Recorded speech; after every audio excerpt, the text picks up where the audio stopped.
কাল রাতে যে আমি ওকে প্রশ্ন করেছিলাম তার উত্তর না দিয়ে ও স্বামীর ঘরে ঢুকেছে, তার মানে এটাই ওর উত্তর। এত বড় ডিসিশন কেউ কারোর উপর ছেড়ে দেয়? আরে এটা তো চিরকালের জন্য দরজা বন্ধ হয়ে যাওয়ার মতো একটা ব্যাপার। ইমরান যদি ওই স্বামীকেই বেছে নেয় তাহলে আমিও কাউকে না কাউকে বেছে নেবই। আমার আর মোর মধ্যে তুমি আর এসো না। মৌ আসলে এটা সহ্য করতে পারে না। আমি জানতাম তুমি আমার কাছেই থাকবে, আমাকেই বেছে নেবে।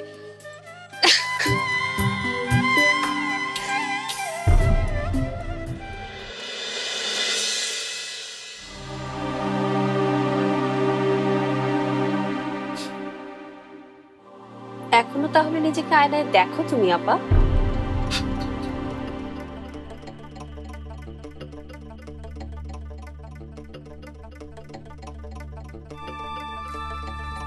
কিছু বলবি? হ্যাঁ বলবো, কিন্তু তার আগে দেখে নেই কিসের জোরে তুমি উপর থেকে নিচে এসেও সুখে দিন কাটাচ্ছ। না, কিছুই তো নেই। না একটা ভালো খাট আছে, না একটা ভালো আয়না, না অলংকার। কিসের জোরে? সুখী খাট আয়না অলংকারে হয় রে? আমি তো তোদের মুখে হাসি দেখলেই সুখী হয়ে যাই। যার নিজের কিছুই পাওয়া নেই সে তো অন্যের হাসি পেতে চাইবে।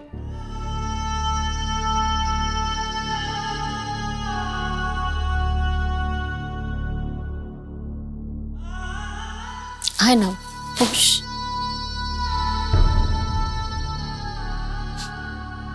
এটাকেও এখানে এনে রেখেছো? সত্যি আপা, তোমার আশার দৌড় দেখলে বড্ড হাসি পায়।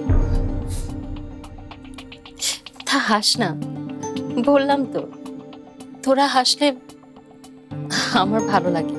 শুধু কি নিজের সুখটাই দেখলে হবে আপা? আমাদের সুখটা তুমি দেখবে না?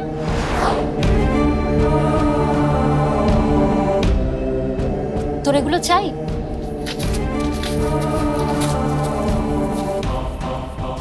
নে না আপা, তুমি এতদিনও বোঝনি এগুলো আমার চাওয়া না। আমি মানুষটাকে চাই। এগুলো তো আজ দিচ্ছি, মানুষটাকে তো সে কবে দিয়ে রেখেছি। না দাওনি, মানুষটাকে আমি আদায় করে নিয়েছি। আর এতটুকুতে আমার হবে না। তুই বল না তোর কি চাই, তুই যা চাবি তাই হবে। সত্যি তো? একদম সত্যি। তুই তুই যেভাবে চাবি, যা চাবি সেটাই হবে শেষ চাওয়া। আমি তোকে কথা দিচ্ছি, তুই যেভাবে চাবি সেভাবেই হবে। তাহলে তুমি এ বাড়ি ছেড়ে চলে যাও আপা। ইমরান আমার হয়েছে, সেটা নিয়ে আমার কোনো ভয় নেই। আমার ভয় তোমাকে নিয়ে আপা। তুমি যেমন সবার উপর জাদু চালাতে পারো, ইমরান কখন আবার তোমার এই সুখের ঘরে এসে আশ্রয় নেয়। আর তুমি থাকলে তো আমাকে কথায় কথায় তুলনা শুনতে হবে। তুমি এটা করতে পারো, তুমি ওটা করতে পারো, আমি কেন পারি না? আমি কেন তোমার মতো হই না? আমি জানি কিছুদিন পরে আমাকে এসব শুনতে হবে। আমি এসব শুনতে পারবো না আপা। ইমরানকে যখন তুমি আমার করেই দিয়েছো, তাহলে কাগজপত্রেও করে দাও।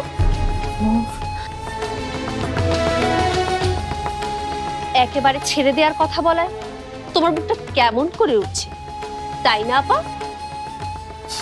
এই যে তোমার কিছু নেই কিছু নেই ভাব ধরে থাকা, এটাও যে তোমার একটা ভাও, সেটা তুমি বুঝতে পারছো তো? আর তুমি যে বলো ইমরানকে আমার করে দিয়েছো, সেটাও যে তোমার ভেতর থেকে না, তা তুমি বুঝতে পারছো তো আপা? আর আমি এটা বুঝে গেছি, ইমরানকে তুমি কোনোদিন আমার হতে দেবে না।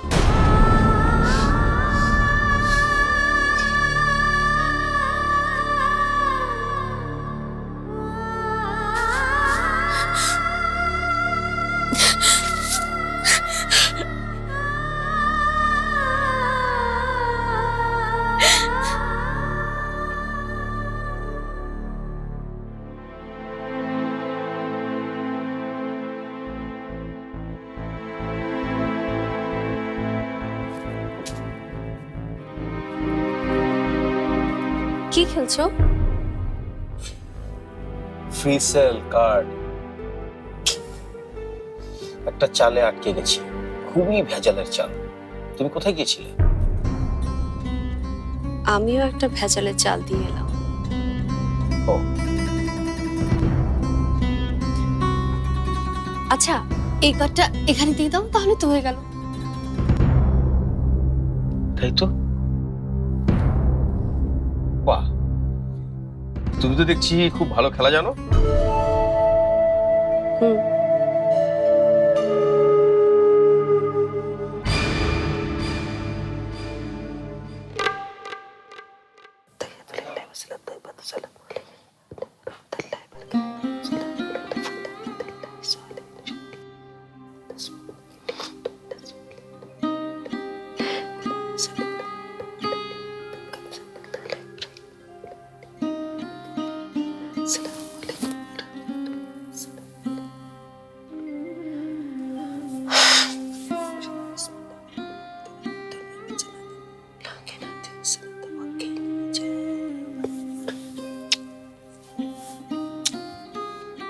কিরে, হ্যাঁ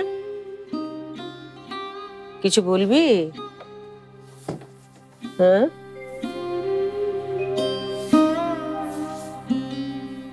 আয় আয়, এখানে বস। আয় আয়।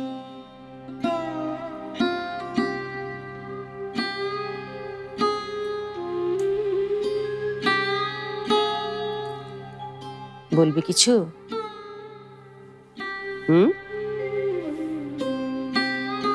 বলবি কিছু? বল। কি হলো? হ্যাঁ,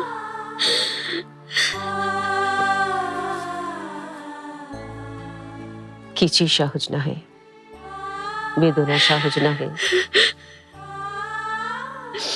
বিরহ সহজ নহে, মিলন সহজ নহে। কি তবে সহজ? হয়তো সহজ কাছে আসা, তাই কাছে আসি। হয়তো সহজ ভালোবাসা, তাই ভালোবাসি। যখন সহজে কিছু পাই, ভাবি এত সহজ ছিল পাওয়া। যখন হারায়, ভাবি হায়, এত সহজে চলে যাওয়া শিখেছে মানুষ।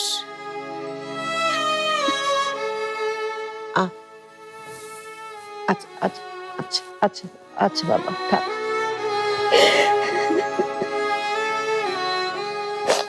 আমি বাইরে দেখে শুনে খেয়ে নিব, তুমি একদম চিন্তা করো না। নাস্তাটা বানিয়ে দিলে তো খেয়ে যেতে পারতো। থাক না আপা, বাইরে খাওয়ার অভ্যেসটা হোক। তুমি তো আর বেশি দিন না, তাই না? তুমি আমার কোনো ফ্রেন্ডদের সাথে দেখা করো না, তাদের সাথে পরিচিত হও না, ইভেন তোমার ফ্রেন্ডদের সাথে আমাকে পরিচয় করিয়ে দাও না। এসব কেন করো ফায়াজ? তুমি কি আমাকে গোপন রাখতে চাও? ডিভোর্সটা কে নেবে? আমাদের বন্ধুদের মধ্যে কেউ না তো? হ্যাঁ,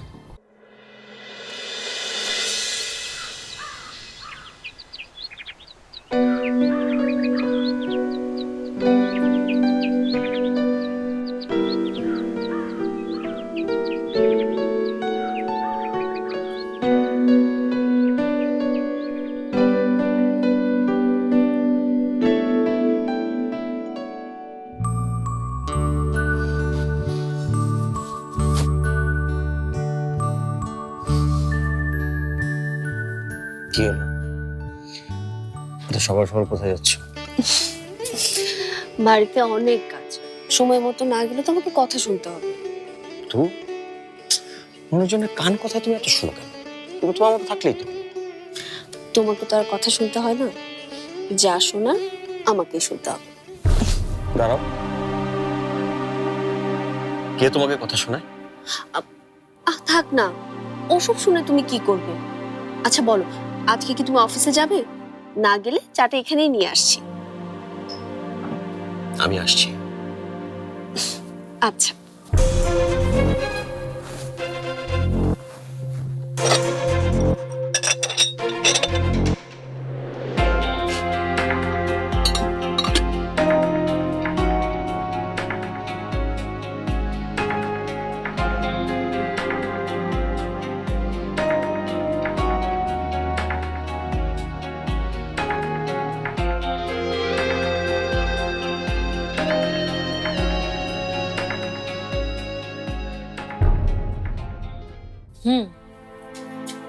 তুই তাহলে সকাল 10টায় চলে আয়। জরুরি তো বটেই, অ্যাডভোকেট আর পুলিশের কাছে তো সবাই জরুরি কাজেই যায়। ওকে, রাখছি। মৌসুম, কি বলবে জলদি বলো, আমার অনেক কাজ আছে। তুই যা চাস, যেভাবে চাস, সবকিছু হবে। গুড মর্নিং ভাবি। ভাবি, আমি বেরোলাম। খবরদার না, খেয়ে তারপরে বের হবি। আরে না, বাইরে কিছু একটা খেয়ে নেবে। না, বাইরের খাবার একদম না। কেন না আপা? এখন তো বাইরে অনেক ভালো ভালো খাবার পাওয়া যায়। আর বাড়ির নাস্তায় কি আছে? সে একই রুটি, ডিম আর ভাজি। বাড়ির মানুষ আর কতদিন এই একই খাবার খাবে? আমি তোমার ভাইয়াকে বলে দেব তোমাকে যেন আরেকটু বাড়িয়ে টাকা দেয়, তাহলে নাস্তাটা তুমি বাইরেই করে নিতে পারবে। নো থ্যাংক ইউ, ভাইয়াকে তোমার কিছু বলা লাগবে না। ভাবি, আমি বাইরে দেখে শুনে খেয়ে নিব, তুমি একদম চিন্তা করো না।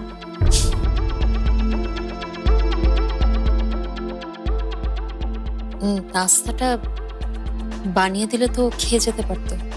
থাক না আপা, বাইরে খাওয়ার অভ্যেসটা হোক।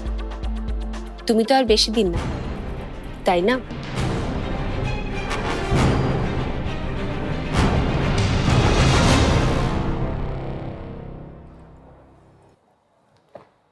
এই, তুমি আমাকে কবে বিয়ে করছো বলো তো? আন্টি আঙ্কেল কবে আসছে? আব্বু আম্মু, হুম, তুমি তো জানোই যে আমার আব্বু আম্মু দেশে থাকে না। তাছাড়া ভ্যাকেশন না পেলে দেশে কিভাবে আসবে? আন্টি আঙ্কেল না আসলে কি আমাদের বিয়ে হবে না? আমি বিয়ে করতে চাই, খুব তাড়াতাড়ি বিয়ে করতে চাই। আমার আর ওর বাড়িতে থাকতে ভালো লাগছে না, দম বন্ধ হয়ে আসছে। আর ওই মুখে তো আমার সহ্যই হচ্ছে না।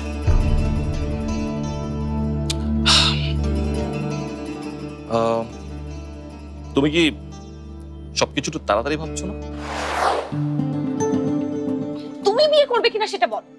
যদি বিয়ে না করো, আজকের পর থেকে তোমার আমার সম্পর্ক শেষ। আরে কি আশ্চর্য, তুমি তুমি কথায় কথায় সম্পর্ক শেষ করার কথা কেন বলছো? প্লিজ বসো, এখানে মানুষজন আছে, প্লিজ বসো প্লিজ।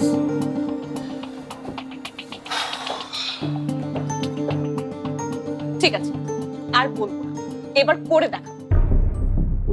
তুমি আজকে আমাকে বিয়ের ডেট দাও, বলো কবে বিয়ে করছি আমরা? এভাবে কি সম্ভব মিলি? আব্বু আম্মু আন্টি আঙ্কেলের অনেক দোহাই দিয়েছো তুমি। তারা কি আসলে আমাদের রিলেশনটা চায় না, নাকি তুমিই চাও না তারা জানো?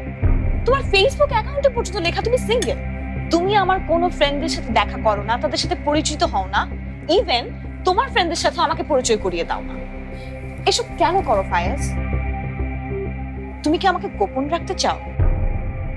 একটা কথা বলে রাখি ফায়াজ, তুমি যদি আমার সাথে একটু এদিক ওদিক করো না ফায়াজ, আমি স্ট্রেইট আন্টি আঙ্কেলকে গিয়ে সব খুলে বলবো, তারপর বুঝতে পারবে। ঠিক আছে? মিলি, এই মিলি, মিলি, come on!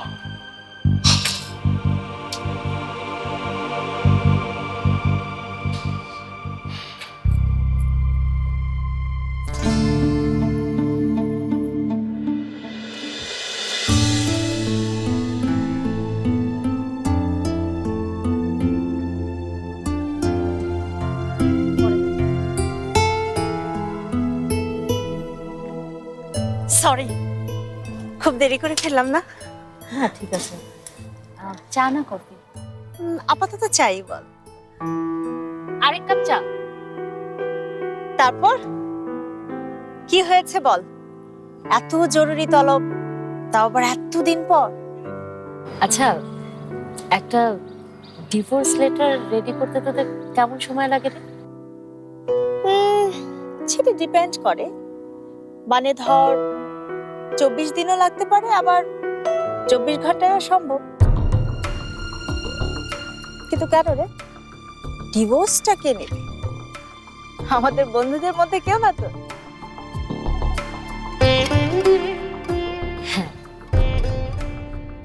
আমাদের বন্ধুদের কেউ?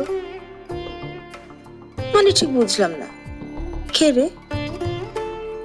আমি ইমরানকে আমি ডিভোর্স দেব।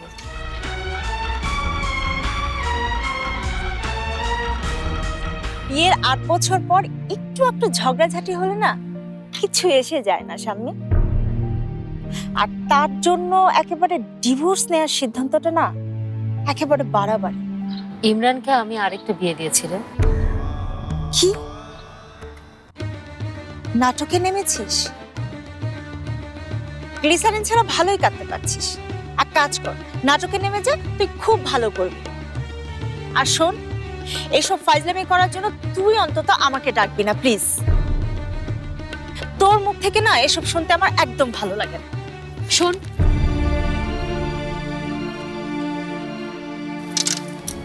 ফাজলামি না, তুই একটু আমার কথা শোন, একটু বস প্লিজ।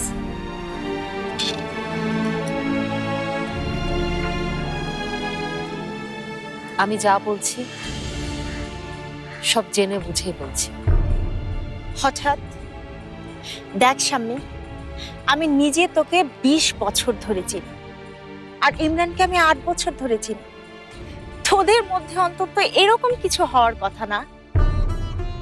তাছাড়া তোরা দুজনেই ভীষণ ভালো মানুষ, দুজনেই খুব শান্ত স্বভাবের। দেখ, এভাবে হাসবি না খবরদার। আচ্ছা বলতো, কি এমন হলো তোদের মধ্যে? আমাদের মধ্যে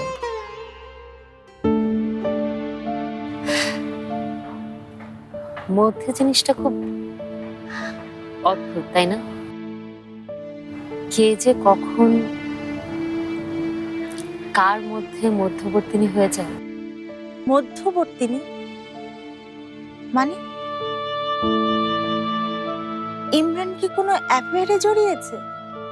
না না, কি বলছিস তুই? সেটাই তো বলছি। তাছাড়া বিয়ের 8 বছর পর একটু ঝগড়াঝাটি হলে না কিছু এসে যায় না সামনে। আর তার জন্য একেবারে ডিভোর্স নেওয়ার সিদ্ধান্তটা না একেবারে বাড়াবাড়ি। দেখ সামনে, আমি তোকে একটু আগেও বলেছি, এখনো বলছি, এইসব বিষয় নিয়ে না তুই আমাকে দ্বিতীয়বার কখনো ডাকবি না। ইমরানকে আমি আরেকটা বিয়ে দিয়েছিলাম। কি?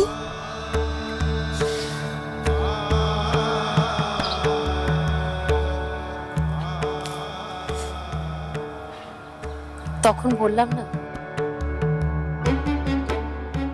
মধ্যবর্তিনী। আমি ওদের মাঝে মধ্যবর্তিনী হয়ে থাকতে চাই না। মনে মনে তো অনেক দূরে, অনেক আগেই চলে এসেছি। এখন কাগজে কলমে চলে আসতে চাই, কোনো পিছুটান রাখতে চাই না। 24 ঘন্টার মধ্যে সম্ভব? আমার তো তুই ছাড়া কেউ পরিচিত নেই। তাই বলে তুই জেনে শুনে এভাবে বিষ খেয়েছিস? বিষ যখন, তখন জেনে শুনে খাওয়াই তো ভালো না?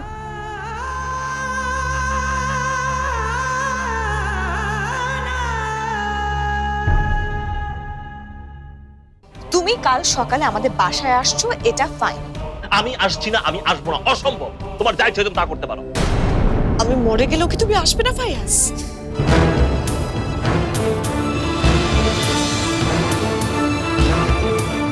একটু হসপিটালে ফোন করো, ডাক্তারকে ফোন করো। আর কি হয়েছে? শাম্মী, মিলি, আপা, এই নতুন বউ। এত রাতে মানে মিলি যে মাঝে মাঝে কি করে না, ও আসলে একটা মেন্টাল কেস।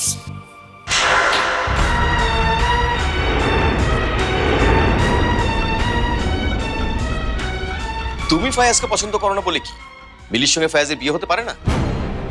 ওদের বিষয়টা ওদেরকে বুঝতে দাও।